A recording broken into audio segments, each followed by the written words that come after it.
Hey guys, Jaws of Shark Reviews here, and today we're going to be taking a look at the Transformers Beast Wars Deluxe Class Fusor Silverbolt. So here he is in his alt mode, and usually I would take a look at the packaging for pretty much any review, but since I got this guy second hand, no box or anything, I can't show off the original packaging, so I guess I'll display an image of it right here. So just to give you guys an idea of what it looks like. But yeah, so this is Silverbolt right here. This is the not only is it the second time I've reviewed a Silverbolt figure on my channel, but it's also the second time this year, because earlier this year we got the Legacy United version, and I took a look at that one. It was a pretty awesome figure, but I never owned the original one up until, I want to say it's been a couple of weeks.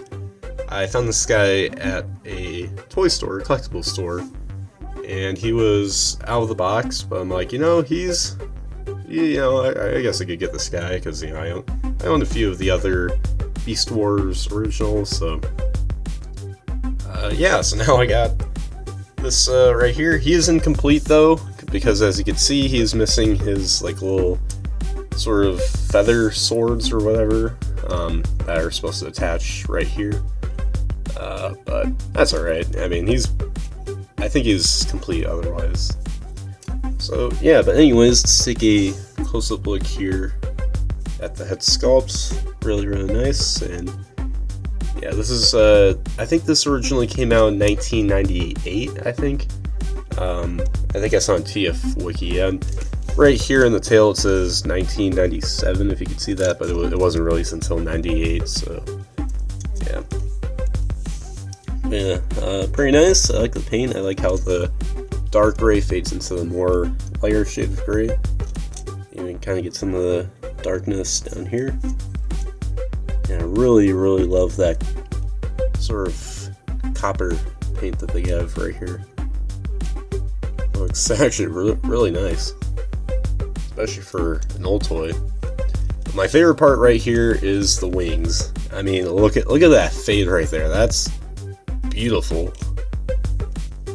And you of course get some more darker paint right here. And for those who don't know what Silverbolt turns into, he's kind of a mashup, or a fusor. That's where the name comes from. Just two different animals rolled into one, and thus a fusor. So, but he turns into a wolf that also is a hawk, I think. So yeah, you got the hawk legs right here, the wolf legs back here. It's got wings from the hawk and the little feathers, tail feathers back here. Everything else is from the wolf, the head. So yeah, pretty cool. You get no paint down here, but still nice detailing. And yeah, I mean this figure is like 26, almost 27 years old, and it just looks really nice, especially for its time. So yeah, I gotta say, really sharp looking alt mode. It still holds up. In a minute I'll do a comparison with the Legacy United one, and this one kind of gives it a little competition, I'd say. I know I may be getting a little far, but to be honest, I don't think they did a bad job of this. Anyways, now for articulation. Head is solid frozen right there. You do get arm movement right here. There's ball joints at the shoulders. You can move it however you like. Bend at the elbow. You get back and forth movement with the feet, and you also do get individual rotation for both the front claws and the heel claw. And then you get the hind legs. They got some ball joint movements. And there's also kind of knee movement here too, but the only way for that to happen is if the fist moves a little forward, which, doesn't look great, but yeah, and I guess you can move the wings around. So that's pretty much it for articulation. Not a whole lot really, but it's not too bad. It's kind of expected, honestly. But yeah. So anyways, now for the alt mode size comparisons. Here he is with his Legacy United counterpart. I just realized like how much darker this one's face is in comparison to this. But as you can see, this is why I said this one still holds up pretty well. I mean, I can see the differences between the two, but they both pull off the accuracy really, really nicely. So I don't know. I mean, this one does have like a slightly longer wingspan, and you know, but like it's just kind of tough. I can't really say which one's better. Well, this one has a bit more posability, so I do like that. But you know, he's got paint like even in the little areas, like right in the knuckles right there. So you know, and same thing with the paint on the wings. Like to be honest with you, I kind of like the paint on the original's wings better than the new one. But it's a pretty close tie. I can't say which one I like better. You know, like but that's honestly, that shows you how good they made this guy back in 97, 98. So yeah. Yeah, posability though is kind of mostly the same, sort of. Just it's slightly better than the new one, so yeah. And they kind of did give this one more of an angry growl. Like this one, it's more neutral. You know, I think you can open the jaw. Yeah, you can open the jaw, but you know, there's no expression really. This one, you just, you know you're doomed. You're screwed when you see him. But yeah, so anyways, let's get right down to the transformation. So it's like any other old Beast Wars toy, it's pretty dang simple. So just lift forward the forearms right here, and then yeah, just move the wolf legs up all the way to here, and then just split apart this section right here, and there we go. Then you just want to just kind of move this forward here, and after that just untab this all right here and just bring that down. Then you're just going to rotate around the head, the robot head I should say, and there you go. Close that up and bring this kind of down right here. Then what you're going to do is just split apart this, or both of these parts right here, and you want to bring them together like that. So there's this tab right here that goes in that hole, and just bring that right there. Actually, first just bring down this, and then you can do that. That makes things a whole lot easier, because after you do that, then this tab goes in that slot. There you go. So now we got the lower half done. Now for the upper half, we're also almost done with that too. Just bring the shoulders forward and just kind of click that into place there. And do the same thing on this side. There's a little post right there that goes into, you see that hole back there? It's kind of hard to focus on. This one. So yeah, let's bring that in like that. There we go. And then you can just angle the wings if you like, or like this. There you go. And that's pretty much it, really, for the transformation. I think you maybe want to move that forward. I think there's also like a little gimmick here with the tail. I'm not sure if that works in alt mode. I haven't tried that out, but there's that if you want it. So yeah, so once you got that all done and get the feet straightened out, there you guys have Silverbolt, the original, in his robot mode. And even the robot mode looks pretty good. I mean, it's not as, like, you know, you can see the alt mode, it's like, wow, it's like, you sure this was released in 1998? But like when you get to the robot mode, it's like, okay, it's, yeah, you can kind of tell it's like an OG Beast Wars figure, which is fine, you know. I mean, even this still looks good, but it's not quite modern looking. But and I'm not saying that in a bad way. It still looks nice, but you could tell it's kind of the weaker of the two modes. Yeah.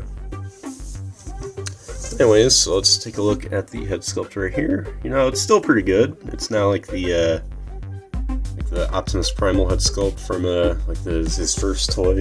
Yeah, well, not that one. I'm talking about like the first Gorilla one, like where it's not quite accurate. It doesn't look like the cartoon. Yeah, but this one does. And you get that nice copper paint there. You get red here for, I guess, his belly button, his really huge belly button. And yeah, get this right here. It looks like this is silver. This is not. That just is just plastic, gray plastic. That's not colored. It's pretty shiny though.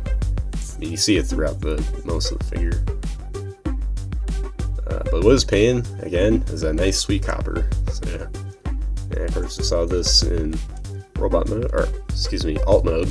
And here's the back, visible wolf head syndrome, and yeah, pretty clean up until you get to right here. It's it's not the best, but yeah. So there's that. And of course, you got the wolf legs sticking out right back there behind the biceps. But overall, not too bad. Articulation, head does swivel side to side. Let's see, shoulders, if you kind of want to move this up, can rotate a full 360 and move outwards that far. Elbows are on ball joints, you can move them around. Nothing for the wrists. And I just realized something, these arms I think were mixed up, because I think they're like this one I got, because I don't remember like both of the arms popping off at the same time, but I realized the thumb was on the other side. So let's fix this up right here. There we go. And like that. I do not know who did that. Just one day they're like, you know what, before we sell this to the store, let's just swap the forearms, which is kind of weird. I don't know why you do that unless they didn't have good eyesight. But yeah, anyways, yeah, whole joint movement for the elbows. Nothing for the waist. Legs can kick up this far, back that far, outwards that much. A bend at the knee, and you can even break his knee. That's kind of more for his alt mode though. And nothing for the ankles, but I guess the feet though can move back and forth. It's pretty much the same stuff that we saw in his alt mode. So yeah, just gotta reconnect that. That's one of the flaws I have with this guy, is that the waist doesn't have the best connection. I'm not sure if that's on like all the copies or just this one I have. But yeah, pretty solid though. Again, like, I mean, I would say this is kind of revolutionary, but at the same time not really, because I mean, I think the entire Beast Wars line was kind of revolutionary for articulation, because before that was G1 and then G2, which most of G2 was just repurposed G1 toys, and those didn't have great articulation. Better than probably what most expect, but still not the best. The Beast Wars is what brought in like ball joint movements and things like that into Transformers. So this is merely just a continuation of that. But yeah, pretty nice. I wish I could show off, him with his little wing blade stuff, but can't. Don't have it. But that's the only parts I didn't get. It's not like some G1 toy that's like a heavy parts former where it's missing pretty much everything except for like the base robot. So yeah. But yeah. So anyways, now for the robot mode size comparisons. Here he is with his Legacy United counterpart. Oh, let's get it straightened up. There we go. And yeah, this is definitely where you can see the 26-year difference, because it's a lot cleaner, especially in like the back. Proportions look sharper. The head sculpt looks even nicer. This one wasn't too bad for the time, but you can tell they just took this and just really ran with it. Made it look neater, and yeah, but you know, I'm still glad I got this one, you know, just so I can have, you know, the original to compare it with, and just add on to my Beast Wars collection, you know. Oh man, he fell over again. But yeah, they're all falling down. But yeah, so pretty cool, you know. So cool to have both of them. But yeah, in terms of robot mode, this one definitely wins. In terms of alt mode, I'd say they're pretty much tied. But yeah, that's pretty much it there for the robot mode size comparisons. And there you guys have my review for the Transformers Beast Wars Deluxe class Silverbolt. And yeah, I'd say it's a pretty solid figure. You know, it's you know, pushing 3 years old, the figure, but it still holds up to this day. It's better than, you know, the G1 figures did back 10 years ago. It's quite a difference, you know, in just that little time. You know, I mean, it does have its flaws, especially in the robot mode. You know, limited posability, as you can tell, no ankle tilts. I guess, you know, they didn't really have that in the 90s, but you know, I mean, for the most part, it's not bad. Alt mode's kind of restricted with posability, but that's sort of expected. Even the new one is, but I will give credit to that one. It does have a little bit better posability, but it's still not a lot, and it's not totally necessary. And since we have that one out, there's not really much need to criticize this one, because this, thankfully, isn't the newest, most accurate Silverbolt that we've gotten now, thanks to the Legacy United figure. But you know, it's still pretty neat, and I'm sure, I mean, I wasn't alive in the 90s, but I'm sure a lot of 90s kids are nostalgic over this, and, you know, had good times playing with them. So if you're one of those kids, then I guess comment down below if you have any experience taking this figure to the park with you or something, or making up some random stories. I'm not sure, but anyways, back to the review itself. Pretty solid, you know. If you see them at any like thrift store or collectible shop or something, eBay, then I recommend picking them up. But it's not really that much of a necessity. But yeah, so anyways, guys, make sure you guys like, subscribe, comment, share for more, and comment down below what you guys think of this figure. So anyways, guys, as always, till all, R1.